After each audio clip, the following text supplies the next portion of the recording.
Hi பசங்களா, எல்லாரும் எப்படி இருக்கீங்க? எல்லாரும் நல்லா படிச்சு நிறைய மார்க் ஸ்கோர் பண்ணுங்க. ஓகேவா? இந்த வீடியோவில் நம்ம என்ன பண்ண போறோம்னா 9th டேபிளும் 909th டேபிளும் பார்க்க போறோம். ஓகேவா? 9th டேபிள் நீங்கள் எப்படி எழுதுவீங்க? உங்களுக்கே தெரியும்ல எவ்வளோ ஈஸியாக எழுதுவீங்கன்னு. அதே மாதிரி தான் எழுதுங்க.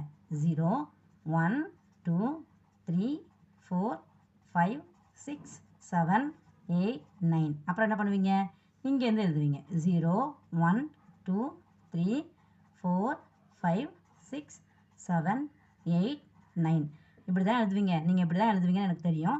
இப்போ பாருங்கள் 909th டேபிள் ரொம்ப ரொம்ப ஈஸி பாருங்களேன். இப்போ நான் சொல்லிக் கொடுத்தேன்னா இவ்வளோ தானா அப்படின்னு நினைப்பீங்க. அப்புறம் நீங்கள் எல்லாருக்குமே கற்றுக் கொடுப்பீங்க. ஓகேவா? இங்கேயும் அதே மாதிரி எழுதுங்க. என்ன பண்ணுங்கள்? ஃபஸ்ட்டு 0 1 2 3 4 5 6 7 8 9 இப்படி போடுங்க. அப்புறம் இங்கேருந்து எழுதுங்க. இதே மாதிரி தான் கீழேருந்து 0 1 2 3 4 5 6 7 8 9. அகைன் என்ன பண்ணும்? மேலேருந்து 0லேருந்து ஆரம்பிக்கணும். 0 1 2 3 4 5 6 7 8 9. திரும்ப என்ன பண்ணும்? இங்கேருந்தே திருப்பி ஆரம்பிக்கணும்.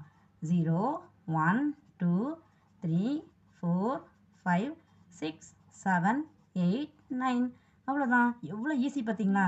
இப்போ நீங்களும் சொல்லலாம் எல்லார்ட்டையும், எனக்கு 909th டேபிளும் தெரியும், வேணா நான் உங்களுக்கு சொல்லித்தரேன்னு நீங்கள் எல்லாருக்கும் சொல்லலாம். ஓகேவா? இந்த மாதிரி வீடியோ பிடிச்சிருந்தா என்னோட வீடியோ லைக் பண்ணுங்கள், ஷேர் பண்ணுங்கள், சப்ஸ்கிரைப் பண்ணுங்கள். தேங்க்யூ.